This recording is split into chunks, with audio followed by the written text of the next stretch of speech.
Marvel's Avengers is a household name, and Guardians of the Galaxy is one of my favourite games for bloody ages. But both games were commercial failures, at least in the eyes of their publisher. Deeply discounted and quickly put into subscription services, how did they fall? Let's take a look back.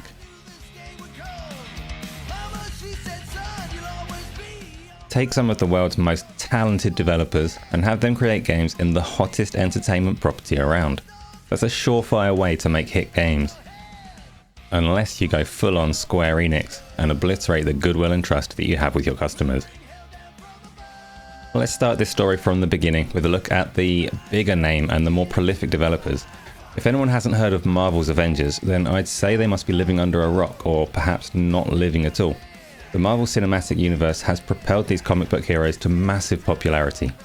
There's always been a natural overlap between superhero fiction and video games, so a half-competent Avengers game should print money. The studio tasked with making the game were Crystal Dynamics, a well-established team with some fantastic pedigree. They're perhaps best known for their brilliant reboot of the Tomb Raider series. So this is the studio that managed to take a character best known for dangerously angular boobs and reboot her into a modern cinematic action-adventure game with outstanding levels of quality, character and charm. Each game in their Tomb Raider trilogy held up well against the best games around when they released, with direct comparisons against Naughty Dog's Uncharted series a pretty regular and reasonable occurrence. There aren't many development teams out there that I would have trusted more to deliver a quality Avengers game.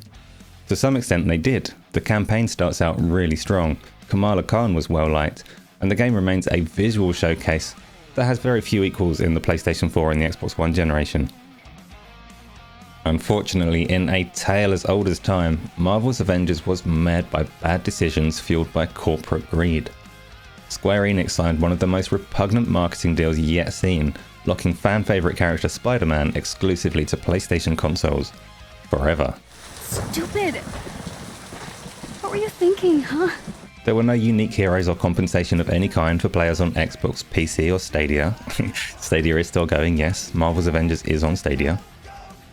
The Spider-Man exclusivity deal was morally corrupt and clearly fueled by greed. The move left a bad taste for a huge portion of their fan base. Unfortunately, the Spider-Man deal was emblematic of a huge problem facing the game, and that is that corporate greed. The campaign that starts so strong soon gets derailed by pervasive live service elements. Reputation and resource grinds, daily quests, battle passes, cash shops, consumable boosts, all the worst parts of live service games that are meant to embed their hooks in a player and keep them coming back and spending money over time. When you launch into the game today, you're bombarded with splash screens detailing special offers on costumes and banners, and pushed to look at the shop that features pages and pages of purchasable goods for each character. It's unpleasant. What really stings about it is that somewhere behind all the disgusting service elements, there is a really good game from a team that puts so much care, attention and respect into the source material. Watch any of the development updates and you see a team that holds the Marvel comics with reverence, pouring genuine passion into the game, and then selling it piecemeal on Square Enix's terms. In an earnings call in 2020, Square Enix CEO Yosuke Matsuda confessed that the game had made a net loss of 11 billion yen, that's over $100 million.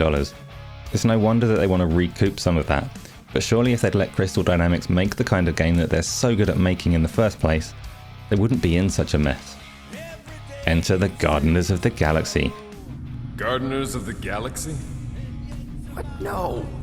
Rocket. So I let Groot fill out the paperwork. I fixed it with an addendum. Not the most well-known heroes you could hire, but definitely in the top 5 of most awesome names. Contributing members.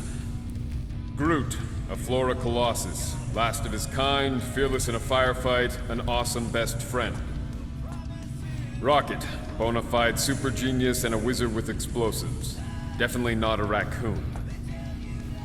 Gamora, adopted daughter of Thanos, deadliest woman in the galaxy. Need we say more? Drax the Destroyer, convicted serial murderer and galactic war hero, often grumpy. Last and definitely least, Peter Jason Quill. That's it? That's all you wrote? It was a character limitation. Guardians of the Galaxy isn't as strong an IP as Avengers, but it's still recognised well enough that it should have a significant advantage over most game releases. This one was crafted by Eidos Montreal, which I'm probably saying horribly, so I'll try and avoid saying it again, but the studio have a long and proud history of their own with the Thief series and the critically acclaimed Deus Ex games. Square Enix made no really controversial marketing deals here, and the game isn't infused with microtransactions or any live service elements at all. It's also a really good game. I said in the intro that it's one of my personal favourites, and I really meant that. I played it recently and was taken aback by how much I enjoyed it. The combat isn't anything special. The puzzles amount to getting the correct characters to use interactable elements of the level like a Lego game, and the flight sections are just horrible, but it does some things exceptionally well.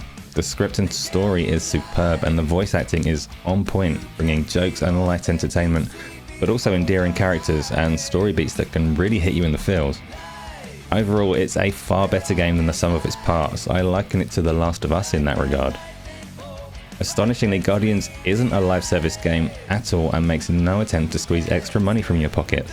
That's becoming a rare commodity in the industry, especially with games from Square Enix, and stands the title far apart from Marvel's Avengers.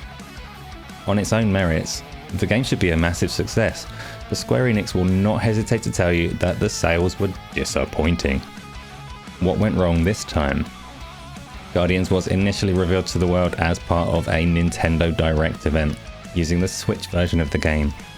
I can applaud their honesty there, but this was a mistake in the face of the uphill battle that they had to convince people to buy the game. It set an expectation that this was a low-tech, unambitious project, and the trailer itself, whilst actually a pretty reasonable representation of the finished game, failed to drum up much excitement. Honestly, I think that the biggest thing that Square Enix did to harm Guardians of the Galaxy's chances was mishandle Marvel's Avengers and damage consumer trust.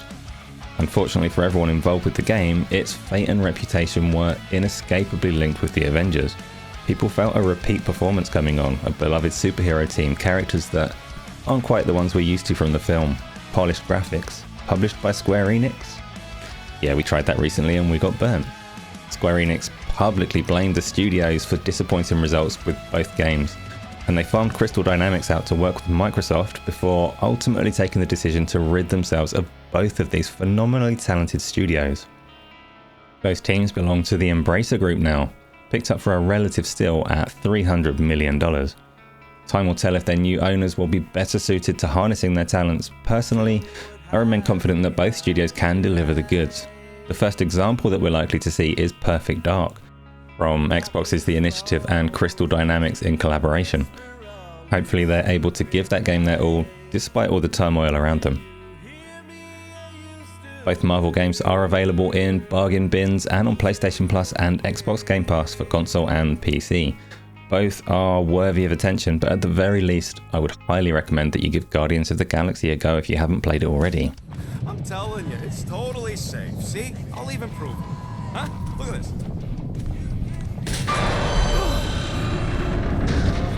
Rocket? Oh, fuck. Thank you for watching this video. Please Hulk smash the like button and subscribe to the channel if you want to see more content like this. Do leave a comment, let us know if you enjoyed either of these games.